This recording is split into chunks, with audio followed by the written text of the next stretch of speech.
स्थानीय तहको निर्वाचनको विकल्प छैन, समयमै निर्वाचन गर्नुपर्छ। कानुन बमोजिम आयोगलाई प्राप्त 120 दिन घर्किरहेको छ। त्यसो भएको हुनाले छिट्टै निर्वाचनमा जानुपर्छ। यो माघको पहिलो हप्तासम्ममा निर्वाचन घोषणा हुनुपर्छ भन्ने उहाँको ठम्याइ थियो। निर्वाचनको तिथि पहिलो पटक घोषणा भएकोबाट कार्यकाल सुरु हुन्छ भन्ने छ।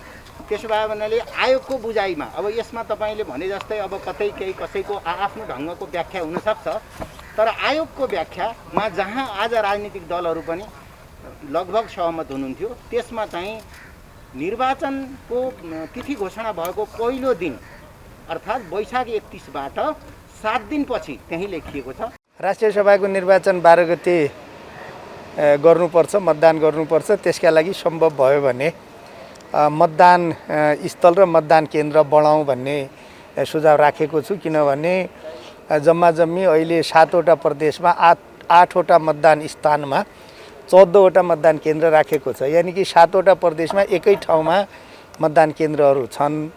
त्यसो भएको हुनाले अहिलेको यो कोरोना, कोभिड, डेल्टा, ओमिक्रोन यसको यो प्रकोपलाई, सङ्क्रमणको स्थितिलाई हेर्दाखेरि अलिकता चाहिँ त मतदान केन्द्रहरू र मतदान स्थलहरू थप गरेर सकेसम्म प्रत्येक जिल्लामै राख्ने, जिल्लामा हुन सकेन भने पनि 2-3 जिल्लाको बिचमा राखेर जान सकिन्छ भने त्यतातिर पनि सोचौँ भन्ने एउटा कुरा भनेका छौँ हामीले। अर्को कुरा मतदाता नामावली सङ्कलनका बारेमा पनि अब जे जति समय छ त्यसलाई बढीभन्दा बढी उपयोग गरेर मतदान गर्नका लागि उमेर पुगेका योग्य सबै नागरिकहरूलाई मतदाता सूचीमा समावेश गर्नका लागि बढीभन्दा बढी उपयोग गरौँ यो अब समयलाई भन्ने कुरा अर्को हो। र तेस्रो कुरो स्थानीय तहको निर्वाचनका बारेमा निर्वाचन आयोगले प्रस्ताव गरेको छ वैशाखमा एउटै मितिमा गर्ने हो भने पनि 14 गते र 2टा मिति गर्ने हो भने वैशाखको 14 गते र 22 गते गर्दा उचित हुन्छ भनेर प्रस्ताव गरेको छ। यसका बारेमा अब उहाँहरूले गर्नुभएको प्रस्तावमा सरकारले छलफल गरेर यसलाई चाँडो निष्कर्षमा पुर्याओस् भन्ने नै कुरा हो। यो सरकारले निर्णय गर्नुपर्ने विषय भएको हुनाले अब उहाँहरूले चाहिँ त थप सरकारलाई प्रस्ताव गर्ने, आग्रह गर्ने, परामर्श दिने कुरा उहाँहरूले गर्नुहोला। अब सरकारले यसलाई चाहिँ त छलफल गरेर टुङ्गोमा पुर्याउनु पर्छ र हामी पनि सरकारलाई यो विषयलाई चाँडै चाहिँ त टुङ्गोमा पुर्याउने र यसलाई निष्कर्षमा पुर्याउनका निमित्त आवश्यक निर्णय गर्नुपर्छ सरकारले भन्ने कुरा हामी राख्छौँ भन्ने धारणा। निर्वाचन बाहेक स्थानीय तहमा कुनै विकल्प छैन। कुनै पनि पदाधिकारीको म्याद थप्न पनि पाइँदैन, उसले गर्ने काम अर्काले गर्न पनि पाउँदैन। त्यसो हुँदा एउटै मात्र विकल्प भनेको तोकिएको समयभित्र निर्वाचन गर्ने। तोकिएको समय भनेको आगामी 2079 सालको जेठको 5 गतेभन्दा अगाडि त्यहाँ चाहिँ पदबहाल गराउन सकिने गरी चाहिँ निर्वाचन गर्नुपर्छ भन्ने उसको आफ्नो पोजिसन राख्यो। मैले आफ्नो दलको तर्फबाट निर्वाचन आयोगको पोजिसनलाई समर्थन जनाएको छु र समयमै निर्वाचन हुनुपर्छ र हामीसित एउटा चाहिँ श्रृङ्खला पनि छ। 54 सालमा चुनाव भयो स्थानीय तहको, 59 सालमा अहिलेको सामान्य प्रधानमन्त्रीज्यू प्रधानमन्त्री भएको बेलामा म्याद नथपेको कारणले गर्दा 74 सालमा मात्रै स्थानीय तहको चुनाव गर्नुपर्ने स्थिति आएको थियो। अहिले पनि अब सौभाग्यवश दुर्भाग्यवश उहाँ नै प्रधानमन्त्री हुनुहुन्छ र स्थानीय तहको चाहिँ समय सकिँदैछ। कुनै बहानाबाजी गरेर यो यदि स्थानीय तहको चुनाव सर्न गयो भने 54 सालमा सरेर 59बाट 74मा पुगेको जस्तो दुर्गति हुनसक्छ भन्ने कुरो मैले आफ्नो दृष्टिकोण पनि राखेँ। यद्यपि निर्वाचन आयोगले हामीहरूले वितरण गरेको उसको पोजिसन पेपरमा पनि सरकारलाई के असर पर्न सक्छ, लोकतन्त्रलाई के अप्ठ्यारो पर्छ, संहिताले के मुस्किल पर्छ भन्ने बारेमा यदि निर्वाचन नहुँदा हुनसक्ने अप्ठ्यारोको बारेमा उसले पनि राखेको छ।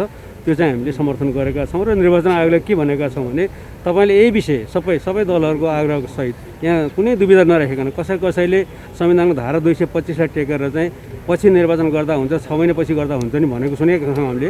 त्यो सुनेका कुराहरूलाई उल्लेख गर्दै त्यो कुनै पनि हिसाबले स्थानीय निर्वाचन सम्बन्धी कानुनसँग नमिल्ने भएको हुँदाखेरि खास गरी हामीले जिल्ला समन्वय समितिको त 5 वर्ष ठ्याक्कै तोकेकै पदावधि भएको कारणले गर्दा त्यसलाई नाङ्न नदिनुको लागि 2 महिना अगाडि चुनाव गर्नुपर्ने जुन भनेको छ तत्काल गर्नुहोस् र यो राय चाहिँ सरकारसित सुनाउनुहोस् भनेर हामीले भन्यौँ। उहाँहरूले हामी सरकारसित भेट्छौँ, आफ्नो कुराकानी गर्छौँ र के भयो भन्ने कुरो निर्वाचन आयोगको विज्ञप्तिबाट जानकारी गराउँछौँ। 3वटा विषयमा छलफल गर्नका लागि सर्वदलीय बैठक बोलाएको सन्दर्भ हो।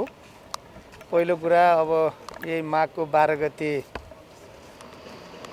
मतदान हुने राष्ट्रिय सभाको निर्वाचनको तयारीका सम्बन्धमा उहाँहरूले जानकारी गराउनुभयो र त्यसको तयारीको बारेमा पनि छलफल भयो। अर्को कुरा मतदाता नामावली सङ्कलनको सन्दर्भमा उहाँहरूले अहिलेसम्म गर्नुभएका काम कुराहरूको बारेमा जानकारी गराउनुभयो र तेस्रो कुरा स्थानीय तहको निर्वाचनका बारेमा उहाँहरूले त्यो निर्वाचनको तयारीका सन्दर्भमा त्यसको संवैधानिक व्यवस्थाका बारेमा कानुनी व्यवस्थाका बारेमा पनि छलफलका निमित्त आफ्नो गृह कार्य प्रस्तुत गर्नुभयो र त्यसमा पनि राजनीतिक दलहरूले आफ्ना दृष्टिकोण राखे। मूलतः राष्ट्रिय सभाको निर्वाचन, त्यसपछि मतदाता नामावली सङ्कलन र आगामी दिनमा गर्नुपर्ने स्थानीय तहको निर्वाचनका बारेमा छलफल केन्द्रित रह्यो। जस्तो मुख्यतः स्थानीय तहको निर्वाचनको विषयमा चासो छ, किनकि वैशाखमा निर्वाचन गर्नुपर्ने संवैधानिक बाध्यता छ। निर्वाचन आयोगले एक किसिमको प्रस्ताव पनि गरेको छ मिति वैशाख 14 गतेको लागि होइन, र नेपाली कङ्ग्रेस स्वयं तपाईँहरू सरकारको नेतृत्व गरिरहनु भएको छ। निर्वाचन आयोगले प्रस्ताव मात्रै गर्ने प्रावधान छ र घोषणा सरकारले गर्नुपर्ने छ। अब मिति नजिकिँदैछ, एकातिर कोरोना महामारी छ। खास यो वैशाखमा अथवा स्थानीय तहको निर्वाचनको सन्दर्भमा दलहरूको भनाइ चाहिँ के हो दलहरूको तर्फबाट चाहिँ?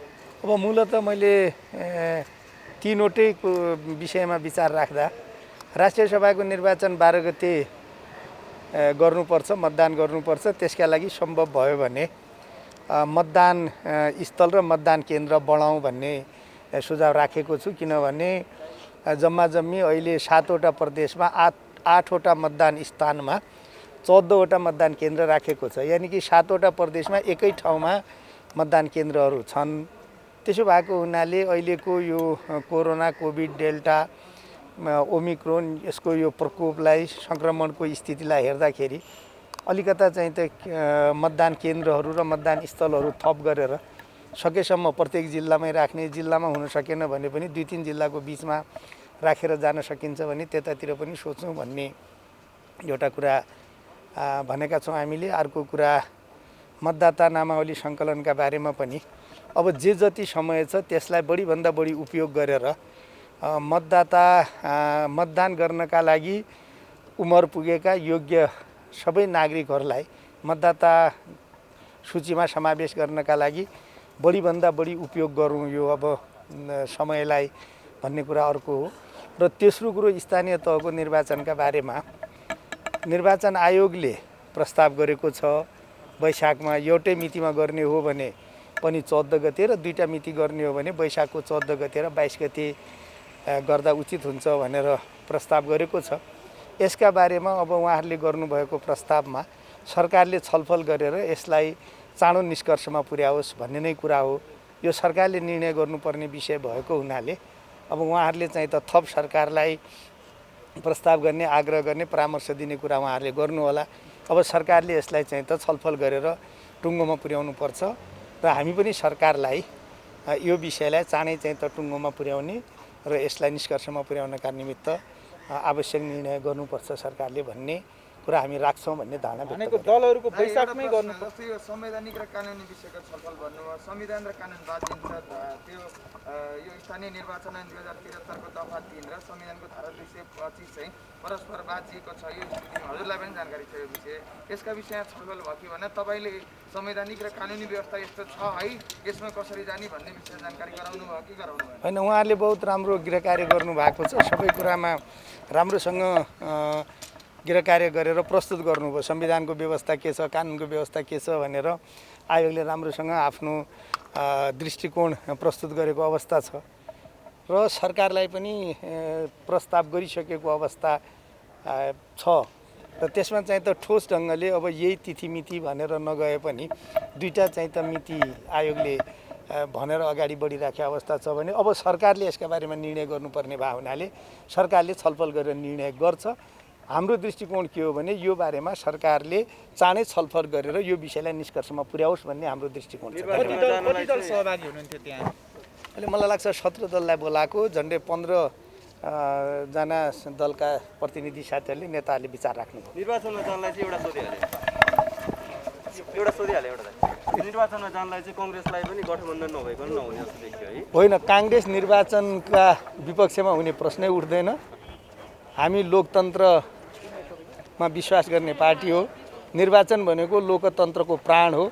त्यसकारण हामी निर्वाचन गर्ने कुरामा त भाग्ने कुरै हुँदैन नि। गठबन्धनको आवश्यकता चाहिँ भन्नुहुन्छ? होइन, त्यो राजनीतिक कुरा त राजनीतिक छलफल हुन्छ पछि।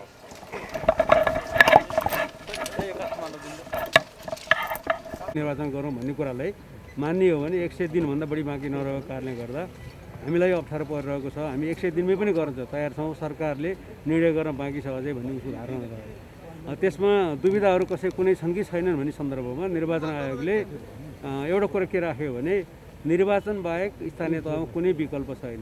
कुनै पनि पदाधिकारीको म्याद थप्न पनि पाइँदैन, उसले गर्ने काम अर्काले गर्न पनि पाउँदैन। त्यसो हुँदाखेरि एउटै मात्र विकल्प भनेको तोकिएको समयभित्र निर्वाचन गर्ने। तोकिएको समय भनेको आगामी 2079 सालको जेठको 5 गतेभन्दा अगाडि त्यहाँ चाहिँ पदबहाल गराउन सकिने गरी चाहिँ निर्वाचन गर्नुपर्छ भन्ने उसको आफ्नो पोजिसन राख्यो। मैले आफ्नो दलको तर्फबाट निर्वाचन आयोगको पोजिसनलाई समर्थन जनाएको छु र समयमै निर्वाचन हुनुपर्छ र हामीसित एउटा चाहिँ श्रृङ्खला पनि छ। 54 सालमा चुनाव भयो स्थानीय तहको, 59 सालमा अहिलेको सम्माननीय प्रधानमन्त्रीज्यू प्रधानमन्त्री भएको बेलामा म्याद नथपेको कारणले गर्दा 74 सालमा मात्रै स्थानीय तहको चुनाव गर्नुपर्ने स्थिति आएको थियो। अहिले पनि अब सौभाग्यवश दुर्भाग्यवश उहाँ नै प्रधानमन्त्री हुनुहुन्छ र स्थानीय तहको चाहिँ समय सकिँदैछ। कुनै बहानाबाजी गरेर यो यदि स्थानीय तहको चुनाव सर्न गयो भने 54 सालमा सरेर 59बाट 74मा पुगेको जस्तो दुर्गति हुनसक्छ भन्ने कुरो मैले आफ्नो दृष्टिकोण पनि राखेँ।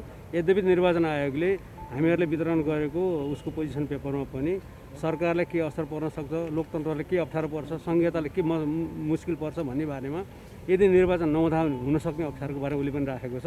त्यो चाहिँ हामीले समर्थन गरेका छौँ र निर्वाचन आयोगले के भनेका छौँ भने तपाईँले यही विषय सबै दलहरूको आग्रहको सहित यहाँ कुनै दुविधा नराखिकन कसैले संविधानको धारा 225लाई टेकेर चाहिँ पछि निर्वाचन गर्दा हुन्छ, 6 महिनापछि गर्दा हुन्छ नि भनेको सुनेका छौँ हामीले।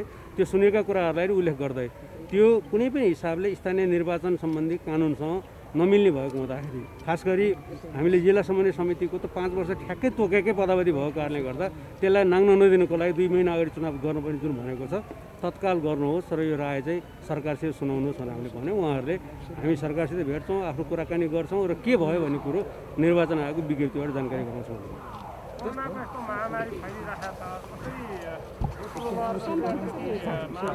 महामारी फैलेमा त्यसो स्वास्थ्य प्रोटोकल राखेर गर्ने हो। किनभने सबै ठाउँमा स्वास्थ्य प्रोटोकल कायम गरेर गर्दा नसक्ने कुरा हुँदैन होइन। अब स्थानीय तहको चुनाव त आज हुने होइन नि त। त्यो बेलासम्म यत्तिकै तरिकाले चाहिँ कोरोनाको महामारी फैल्यो भने त स्थिति नै अर्को हुन्छ नि। अहिले 2 महिना 3 महिना बाँकी छ। 2 महिना 3 महिनामा यो सरकारले कोरोना कन्ट्रोल गर्न नसकेको कुरा होइन, उसले कन्ट्रोल गर्नु पऱ्यो। निर्वाचन आयोगले त अहिले राष्ट्रिय सभाको चुनावमा पनि उम्मेदवार र भोटरहरूको पूर्ण खोप लगाएको हुनुपर्छ भनेको छ। हामीले त्यसो पनि जिज्ञासा राख्यौँ। पूर्ण खोप लगाउने कुरा त व्यक्तिको चाहना भएन, सरकारको हो। ल्याएको खोप थुपारेर राख्ने अनि त्यो वितरण नगरी काम जुन गरिरहेछ सरकारले, यो नालायकी पनि चाहिँ अन्त गर्नु पऱ्यो। ठुला गफ गरेर भएन। सरकारले भएको खोप जनतालाई दिने हो भने यो कोरोना आफै नियन्त्रणमा आउँछ, त्यसरी निर्वाचन गर्न गाह्रो हुँदैन भनेर हामीले भनेका छौँ। त्यही कुरा निर्वाचन गर्नको लागि केही कानुनहरू आवश्यक छ। त्यो कानुन निर्माण गर्नको लागि संसदको अवरोध अहिले कानुन कुनै आवश्यक छैन। भएको कानुनबाट गर्न सकिन्छ। कुनै कानुन अहिले संशोधन गर्नुपर्ने स्थिति छैन। पछिको लागि हो।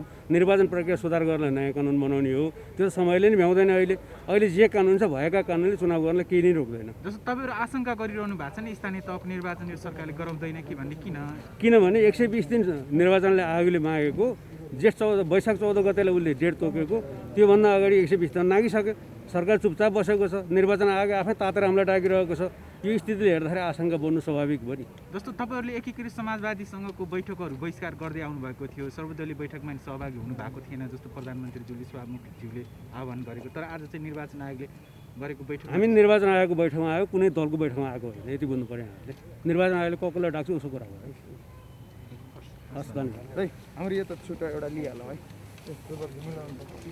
बाजिँदै बाजिँदैन। किन भन्दाखेरि 225 भनेको अवधिको कुरा गरेको हो होइन, 5 वर्ष भनेर। त्योभन्दा माथि जीविसको पनि छ, 215, 216, 213 पनि छ, 220 पनि छ होइन। अरू धारा पनि, कानुनका धारा त अन्तर सम्बन्धित हुन्छन् नि। हामीले के बुझ्नु पऱ्यो भने यो निर्वाचन ऐन बनाउँदाखेरि नै पहिलोचोटि विभिन्न चरणमा चुनाव भएको छ भने पहिलो चरणमा जुन चुनाव भएको छ त्यसलाई कट अफ डेट मान्ने भनेर कानुनमै लेखेको छ। त्यो कानुन त उल्लङ्घन गर्न मिलेन। त्यसमाथि थप कुरा के छ भने संविधानकै व्यवस्थामा जिल्ला समन्वय समितिको अवधि भने 5 वर्ष हुन्छ। त्यसमा एक दिन पनि थपघट गर्न पाइन्न भनेको छ। त्यो 2 महिना अगाडि किन गरियो भन्दाखेरि चाहिँ यदि कट अफ डेटलाई मानेर जाने हो भने पहिलोचोटि तोकिएको पहिलो चरणको निर्वाचन भएको 5 वर्षभित्र भनेर कट अफ डेट मानेको कारणले गर्दा जेठ 5 गते 2079 जेठ 5 गते म्याद सकिँदाखेरि यदि त्योभन्दा अगाडि चुनाव भएन भने निर्वाचन यो जिल्ला समन्वय समिति खाली हुन्छ। हाम्रो संविधानले के परिकल्पना गरेको छ भने कार्यकारिणीहरू कुनै पनि तहको कार्यकारिणीहरू खाली हुनै पाइँदैन भन्ने परिकल्पना गरेको छ। प्रतिनिधि सभाको त्यसपछि तपाईँ राष्ट्रिय सभाको प्रदेश सभा र स्थानीय तहको पनि यो परिकल्पना गरेको कारणले गर्दा कार्यकारिणीलाई कायम राख्न कानुन बनेको हो। त्यो कानुनको अपव्याख्या गर्न मिलेन भन्ने नै तर्क भयो। त्यसो तपाईँले भनेको आधारमा पनि 5 वर्ष संविधानले किटानीका साथ स्थानीय तहका पदाधिकारीको समयावधि किटानीका साथ तोकेको अवस्थामा र फेरि असोजमा पनि तेस्रो चरणको तीनटा चुनाव कुरा भएको मैले यहाँ थियो। जोडेर भन्छु नि त, 3टा चरणमा चुनाव भएको छ। पहिला 3टा चरण भएकोमा कुनलाई मान्ने भन्दा पहिलोलाई मान्ने भने त्यही कानुनले लेख्यो नि त। तर 4 वर्ष 6 महिना मात्रै हुने भने 4 वर्ष 6 महिना त हुन्छ नि त, त्यो त्यही दिन चुनाव हुनु पनि भएन नि त। तपाईँले कुनै मान्छेलाई सरुवा गरिदिनु भयो, 6 महिनापछि जागिर खान गयो भने के हुन्छ त उसो आयो। जस्तो उदाहरणको लागि हाम्रो अहिलेको चाहिँ अप्पर हाउसको राष्ट्रिय सभाको पर्सि हामी फागुन 21 गतेबाट नयाँ साइकलको चाहिँ पदावधि गर्छौँ। कुनै पदमा मानिलो राष्ट्रपतिले मनोनित गर्ने चाहिँ अर्को असारमा गएर मनोनित गर्नुभयो भने असारबाट उसको काउन्ट हुँदैन कि, फागुन 21 भएबाट उसको काउन्ट हुन्छ र त्यही हिसाबले 6 वर्षको तोकिन्छ। त्यो त कानुन त यसरी बुझ्नु पऱ्यो नि। जस्तो एमालेको धारणा र निर्वाचन आयोगमा अहिले भएको छलफल अनुसार चाहिँ स्थानीय तहको चुनाव कहिले कसरी हुनुपर्छ भन्ने निर्वाचन आयोगले अब के गर्छ उसको कुरा हो। एमालेको धारणा के हो भने एमाले कानुन संविधान केही पनि नमिचोस् भन्छ। नमिच्नको लागि 2079 सालको जेठको 5 गते मध्यरातबाट स्थानीय तह भङ्ग हुन्छ, स्थानीय तह खाली हुन्छ, खाली हुन नदियोस् भन्ने हाम्रो चाहना हो। त्यसअनुसार काम गर्नुपर्छ भन्ने हाम्रो आग्रह हो। भनेको मतलब त्यो अगाडि नै त्यो कट अफ डेट चाहिँ पहिलो निर्वाचनलाई मानेर त्यो अगाडि चुनावको जुन डेट माने पनि जेठको चाहिँ 6 गतेबाट नयाँ पदाधिकारी भाग लिनु पाउनुपर्छ। किनभने पुरानोले जेठ 6 गतेबाट काम गर्न पाउँदैन। काम गर्न नपाउँदा हामीले संहितालाई त संहिता अन्तर्गत चाहिँ सरकारलाई घर दैलोमा पुर्याइदिन्छ भनेको थियो नि। घर दैलोमा पुगेको सरकार त हिँड्छ त। त्यसपछि जनताको 70वटा अधिकार छन्, त्यहाँ उसले गर्नुपर्ने, अरू कसैले गर्न पाइँदैन। त्यही जनप्रतिनिधिमूलक संस्थाले गर्नुपर्छ। त्यो 70भन्दा बढी जुन काम गर्नुपर्ने काम अवरुद्ध भने जनताले त दुःख पाउने भयो नि। त्यही नै हो हाम्रो चाहना।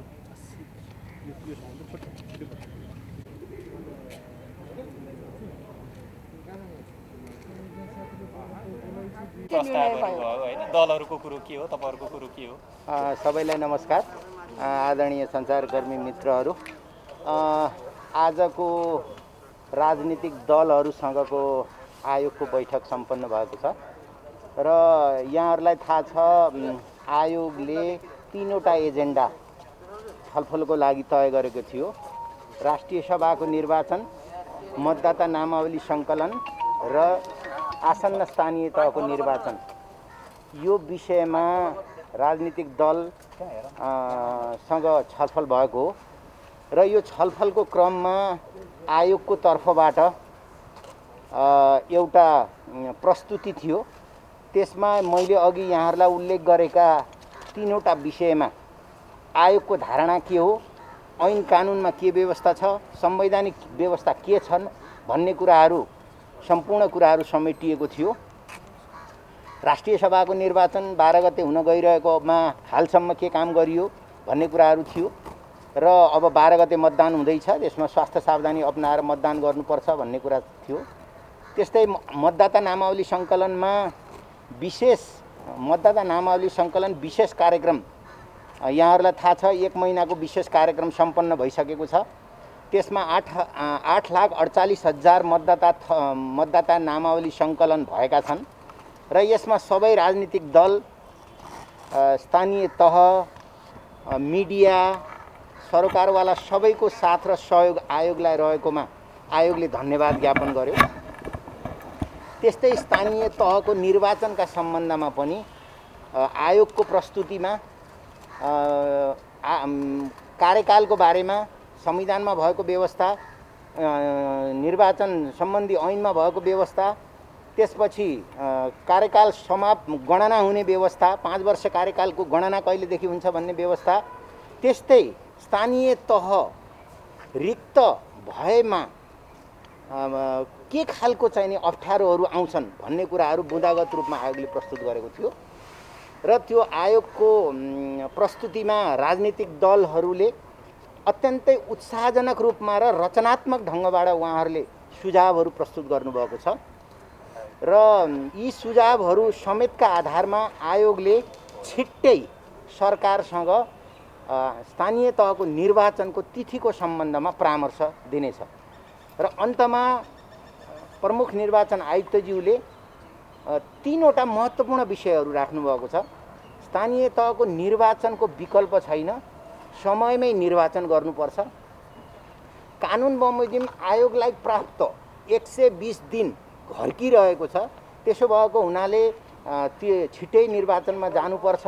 यो माघको पहिलो हप्तासम्ममा निर्वाचन घोषणा हुनुपर्छ भन्ने उहाँको ठम्याइ थियो र यिनै कुराहरू राखेर प्रमुख निर्वाचन आयुक्तले सबै दलहरूलाई धन्यवाद दिँदै बैठक सम्पन्न भयो। अन्तिम मितिको विषयमा 2-3वटा कुराहरू आइराखेका छ, तपाईँहरूको अन्तिम मिति कुन हो क्या? एउटा यसैमा अर्को प्रश्न, तपाईँले भन्नुभयो कि संवैधानिक र कानुनी एकछिन है, संवैधानिक र कानुनी कुरो गर्नुभयो होइन। स्थानीय निर्वाचन ऐन 2073 को दफा 3 को व्यवस्था र संविधानको धारा 225 को व्यवस्थामा चाहिँ निर्वाचन आयोगको धारणा चाहिँ के हो? तपाईँहरूले वैशाखमा निर्वाचन प्रस्ताव गर्नुभएको छ र फेरि अघि राजनीतिक दलहरूले पनि 5 वर्ष कार्यकाल त्यो चाहिँ म्यान्डेटरी भन्नुभएको छ। तपाईँले निर्वाचन आयोगले वैशाखमा मिति प्रस्ताव गर्नु र म्यान्डेटरी भनिरहँदाखेरि असोजमा अन्तिम चरणको चुनाव चाहिँ असोजमा भयो, त्यसको बिचमा चाहिँ 6 महिनाको ग्याप आउँछ। अनि जुन मितिलाई पहिलो भन्यो त्यही नै त्यसैलाई आधार मान्दा 5 वर्ष भनिन्छ भनेर तपाईँहरूले व्याख्या गर्नुभएको छ। यो चाहिँ भोलि संवैधानिक प्रश्न उठ्यो भने राजनीतिक दल निर्वाचन आयोग यो विषयमा चाहिँ संवेदनशील हुनुपर्छ कि पर्दैन? अनि वैशाखमा चुनाव गर्ने आधार छ कि छैन? अनि त्यसैमा अर्को प्रश्न, मौजुदा कानुनले कुनै दलले निर्वाचन हुन सम्भव छ भनेको छ, कुनै दलले सम्भव छैन भनेको छ, आयोगको धारणा चाहिँ के हो? धन्यवाद। तपाईँले उठाएको प्रश्नको हाम्रो प्रस्तुतिमा यथेष्ट त्यहाँ हामीले राखेका छौँ र अब आउने विज्ञप्तिमा पनि त्यो कुराहरू आउँछ। आयोगको बुझाइ तपाईँले भनेको ऐनमै उल्लेख छ। निर्वाचनको तिथि पहिलोपटक घोषणा भएकोबाट कार्यकाल सुरु हुन्छ भन्ने छ। त्यसो भए भन्नाले आयोगको बुझाइमा अब यसमा तपाईँले भने जस्तै अब कतै केही कसैको आफ्नो ढङ्गको व्याख्या हुनसक्छ, तर आयोगको व्याख्यामा जहाँ आज राजनीतिक दलहरू पनि लगभग सहमत हुनुहुन्थ्यो त्यसमा चाहिँ निर्वाचनको तिथि घोषणा भएको पहिलो दिन अर्थात् वैशाख 31बाट 7 दिनपछि त्यही लेखिएको छ ज्येष्ठ 5 गते 6 गतेबाट कार्यकाल सुरु हुन्छ। अझै प्रश्न भएन कि जस्तो म्यान्डेटरी 5 वर्ष भन्ने र अनि फेरि पहिलो दिन जहिले निर्वाचन भयो त्यसलाई 5 वर्ष मान्दा त ऐनलाई मानिँदैन होला नि त? संविधानले गरेको व्यवस्थालाई ऐनले काट्न त पाउँदैन होला होइन? राजनीतिक दल निर्वाचन आयोग र अहिलेको समस्या भनेको चुरो कुरो भनेको यहीँनिर यो जुन कुरालाई तपाईँले पनि प्रश्न पार्न सक्नु भएन, रमेश लेखकले पनि यो विषयलाई त्यति धेरै प्रश्नसँग भन्नु भएन, यो चाहिँ राजनीतिक दलहरूको सहमतिमा भन्नुभएको थियो। निर्वाचन आयोगको धारणा चाहिँ के हो? वैशाखमा चुनाव कि संविधान अनुसार चुनाव? आयोगको धारणा भनेको मौजुदा संविधान र ऐन बमोजिम हुन्छ। ऐनमा हामीले बुझे अनुसार स्पष्ट रूपमा निर्वाचन भएको पहिलो दिनबाट कार्यकाल गणना हुन्छ भनेर लेखेको छ। नयाँ कानुन आवश्यक छ 5 गते होइन? 5 गते भयो त्यसरी। 5 गते। अनि संविधानको व्यवस्था 6 महिना हुन्छ, त्यसलाई चाहिँ के गर्ने? संविधानको व्यवस्थाको 6 महिनाको कुरालाई अन्य धारा एउटा धाराले मात्रै हुन्न, अन्य धेरै धाराहरूमा जानुपर्छ। अन्य धेरै धाराहरूमा सबै स्थानीय तहको कार्यकाल 5 वर्ष हुने भन्ने लेखिएको छ र तपाईँले उठाएको संविधानको धाराको पहिलो वाक्यमा कार्यकाल 5 वर्ष हुनेछ भनेर पूर्णविराम लगाएको, त्यसपछिको कुरालाई व्याख्या मात्रै गरेको ऐनहरूले। दलहरूसँगको तपाईँको परामर्शले त्यो मिति तपाईँले जुन चाहिँ नि 5 गते सकिन्छ त्योभन्दा 7 दिन अगाडिको कुरो जुन गर्नुभयो त्यो समयमा चाहिँ निर्वाचन हुने सम्भावना कतिको देख्नुभयो? होइन, त्यो आयोग त निर्वाचन गर्ने गरी मिति प्रस्ताव गरेको छ त, यसमा त कुनै दुई मात्रै छैन। आयोग त होइन, दलहरूको तत्परता दलहरूबाट सबैबाट सकारात्मक सुझाव आएको छ, सबैबाट सकारात्मक दृष्टिकोण छ चुनावप्रति। काङ्ग्रेसले त हामी छलफल गर्छौँ अनि मात्र कुरा गर्छौँ होइन। अब तपाईँलाई के भन्नुभयो भित्र भन्नुभएको थियो ऐन बाध्य संविधानसँग भन्ने ल है त ल सर, यो मतदाता चाहिँ कुलमा कति भयो अहिले थपिएको 8 लाख र पहिलाको गरी? होइन, नयाँ कानुन आवश्यक छैन हाम्रो हिसाबले।